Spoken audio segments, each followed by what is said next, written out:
Hello students, welcome to my channel Neha Educare. तो आज हम शुरू करने वाले हैं क्लास 11th बिजनेस स्टडीज़ का chapter 9 small businesses and enterprises. बच्चों, ये चैप्टर एग्ज़ाम्स के पॉइंट ऑफ व्यू से बहुत इम्पॉर्टेंट चैप्टर है। हमने इस सिंगल वीडियो में सारे नोट्स बहुत ही इजी लैंग्वेज में कवर किए हैं, तो प्लीज़ वीडियो के एंड तक बने रहिए। तो शुरू करते हैं। Introduction and meaning of small business. India जैसे डेवलपिंग देश में स्मॉल बिजनेस बैकबोन की तरह होते हैं, क्योंकि ये कम कैपिटल मतलब कम पैसे में ज़्यादा लोगों को रोज़गार देते हैं। एक ऐसा बिजनेस जो स्मॉल स्केल पर ऑपरेट करता है, जिसमें कम इन्वेस्टमेंट, कम लेबर और लिमिटेड मशीन पावर का यूज़ होता है। गवर्नमेंट का क्या फ्रेमवर्क है इसमें?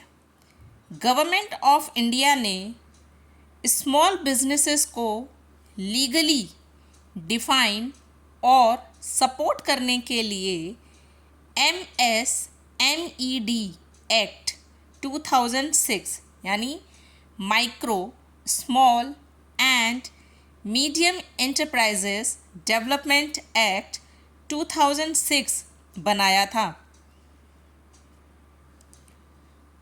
2020 न्यू MSME क्लासिफिकेशन। बच्चों, इसकी डेफिनेशन दोबारा से रिवाइज की गई है 2020 में। गवर्नमेंट ने मैन्युफैक्चरिंग यानी प्रोडक्शन और सर्विस सेक्टर्स का डिफरेंस ख़त्म करके दोनों के लिए सेम क्राइटेरिया रख दिया है। ये इन्वेस्टमेंट और एनुअल टर्नओवर पर बेस्ड है।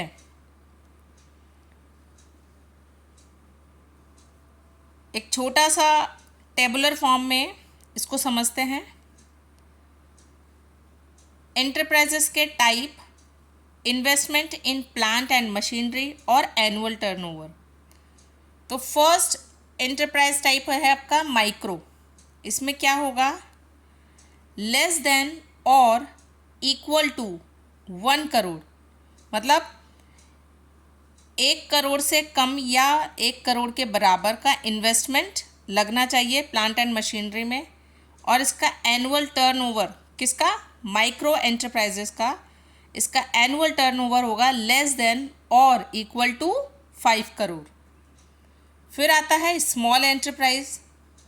इसमें लेस देन और इक्वल टू 10 करोड़ की इन्वेस्टमेंट चाहिए। स्मॉल एंटरप्राइज का एनुअल टर्नओवर लेस देन और इक्वल टू 50 करोड़ होना चाहिए। Third, medium enterprise. इसमें लेस देन और इक्वल टू 50 करोड़ रुपीज़ की इन्वेस्टमेंट चाहिए और इसका एनुअल टर्नओवर लेस देन और इक्वल टू 250 करोड़ रुपीज़ होना चाहिए।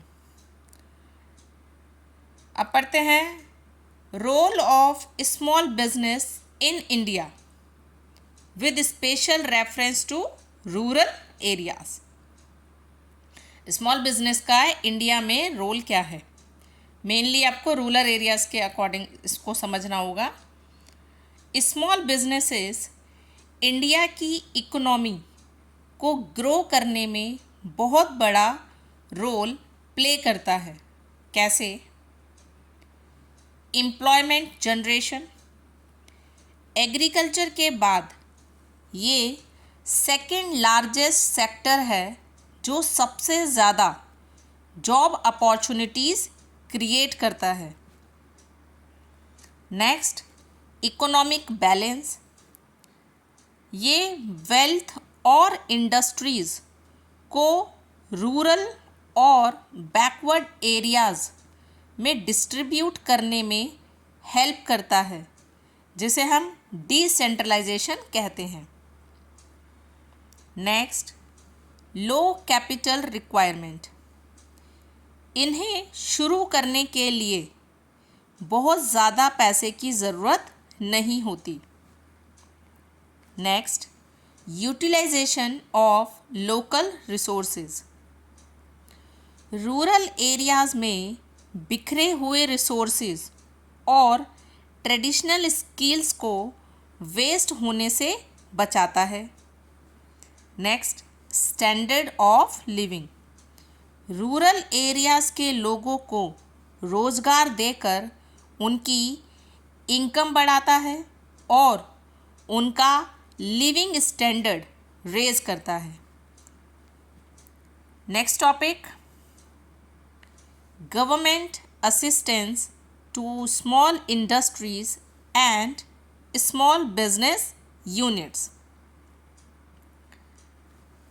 गवर्नमेंट ने स्मॉल बिजनेसेस को सेटअप और ग्रो करने के लिए बहुत सारी इंस्टीट्यूशनल सपोर्ट यानी एजेंसीज और इंसेंटिव्स दिए हैं। पहला support, institutional support. First, NSIC, National Small Industries Corporation. बच्चों, ये कब इस्टेब्लिश्ड हुआ था? 1995 में। NSIC का मेन फंक्शंस क्या है? स्मॉल इंडस्ट्रीज़ को हायर परचेज बेसिस पर इंडिजीनियस यानी लोकल और इम्पोर्टेड मशीन्स प्रोवाइड करना, रॉ मटेरियल्स को प्रोक्योर मतलब खरीदना और डिस्ट्रीब्यूट करना, स्मॉल बिजनेस के प्रोडक्ट्स को एक्सपोर्ट करने में हेल्प करना। नेक्स्ट, टेक्नोलॉजी अपग्रेडेशन के लिए एडवाइजरी सर्विसेज देना। तो बच्चों, ये 4 मेन फंक्शन है किसके? NSIC, National Small Industries corporation. Next agency है आपकी DICs, डिस्ट्रिक्ट इंडस्ट्रीज सेंटर्स। बच्चों, DIC कब इस्टेब्लिश्ड हुई थी? 1978। ये डिस्ट्रिक्ट लेवल पर है। DIC के मेन फंक्शंस क्या है? एक ही छत के नीचे सारी फैसिलिटीज़ देना, जिसे हम सिंपल लैंग्वेज में सिंगल विंडो सिस्टम कहते हैं। नेक्स्ट, सब्सिडीज़, लाइसेंसेस और क्रेडिट यानी लोन अरेंज करवाना, एंटरप्रेन्योर्स को आइडेंटिफाई और ट्रेन करना मतलब उनको ट्रेनिंग प्रोवाइड करवाना, रॉ मटेरियल्स और मशीनरी के सोर्सेज की इंफॉर्मेशन देना। नेक्स्ट आता है गवर्नमेंट इंसेंटिव्स। बैकवर्ड और रूरल एरियाज़ में स्मॉल यूनिट्स लगाने पर गवर्नमेंट कुछ बेनिफिट्स देती है। कौन कौन से? पहला, लैंड। कुछ स्टेट्स में इनिशियल ईयर्स में ज़मीन पर कोई रेंट नहीं लिया जाता या डिस्काउंटेड रेट्स पर लैंड मिलती है। Second, power. इलेक्ट्रिसिटी सप्लाई पर 50% तक की सब्सिडी मिलती है या फिर कुछ सालों तक टैक्स फ्री पावर यानी इलेक्ट्रिसिटी मिलती है। Next, water. वाटर सप्लाई पर कंसेशन और टैक्स एग्जेम्पशन मिलता है। नेक्स्ट, सेल्स टैक्स या GST एग्जेम्पशन। बैकवर्ड एरियाज़ में बिजनेस चलाने पर कई तरह के टैक्स बेनिफिट्स मिलते हैं। नेक्स्ट, ऑक्ट्रॉय मतलब चुंगी टैक्स।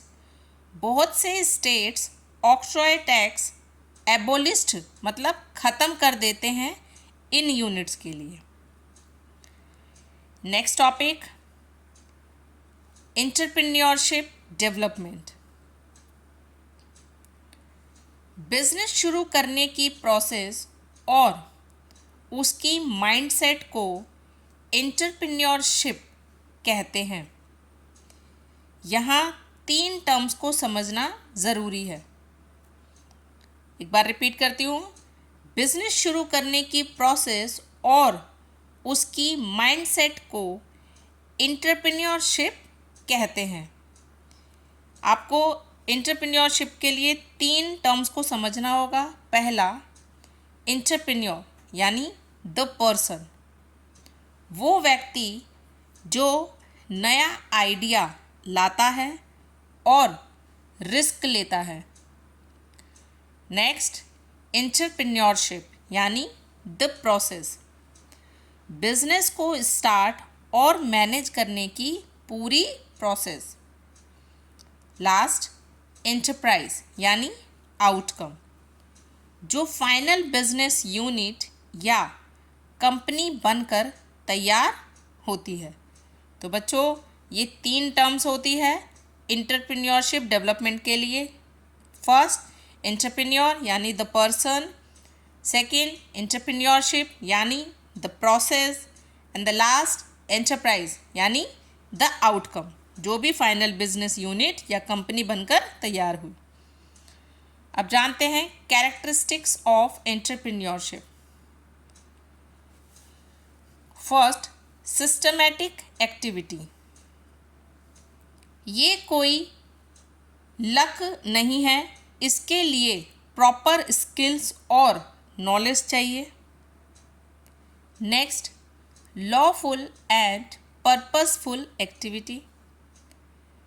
बिजनेस हमेशा लीगल होना चाहिए और उसका एम प्रॉफिट कमाना या वैल्यू क्रिएट करना होता है। नेक्स्ट, इनोवेशन, कुछ नया करना, जैसे नया प्रोडक्ट लाना, नई टेक्नोलॉजी यूज़ करना या नया मार्केट ढूंढना। Next, risk bearing, profit confirm नहीं होता, इसलिए लॉस का रिस्क उठाने की कैपेसिटी होनी चाहिए। तो बच्चों, ये थे इसके 4 मेन कैरेक्टरिस्टिक्स, किसके? एंटरप्रेन्योरशिप के। First, systematic activity. Second, lawful and purposeful activity. Third, innovation. And last, risk bearing. Next topic, intellectual property rights, जिसे हम शॉर्ट फॉर्म में IPR कहते हैं।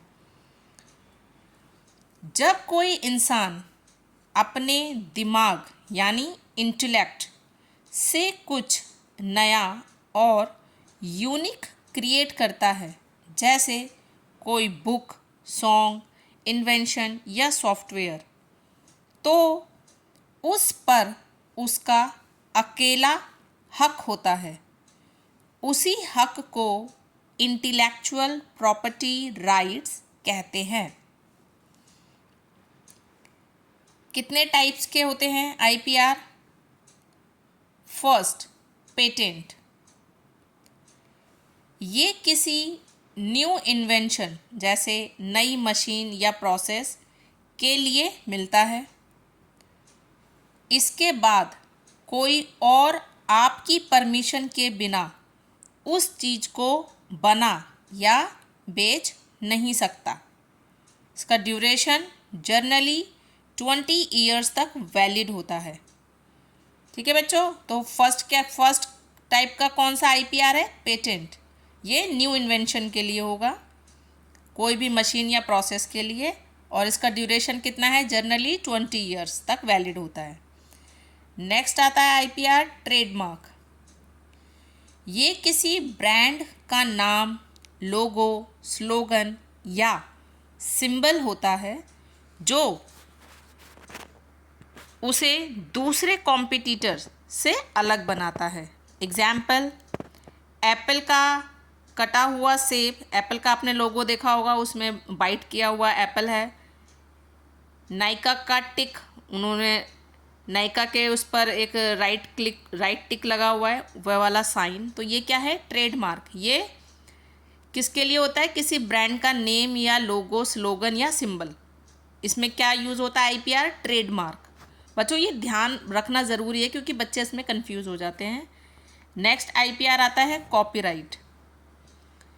ये आर्टिस्टिक, लिटरेरी और म्यूज़िकल वर्क्स के लिए मिलता है। एग्जाम्पल, कोई बुक पब्लिश कर लेना, movies, songs, computer softwares, paintings. इससे पायरेसी रुकती है, मतलब डुप्लीकेसी रुक जाती है। नेक्स्ट आता है जियोग्राफिकल इंडिकेशन, जिसे जीआई टैग कहते हैं। ये उन प्रोडक्ट्स को मिलता है जो किसी एक स्पेसिफिक जगह, मतलब जियोग्राफिकल लोकेशन के नाम से मशहूर होते हैं, क्योंकि वहाँ की क्वालिटी यूनिक होती है।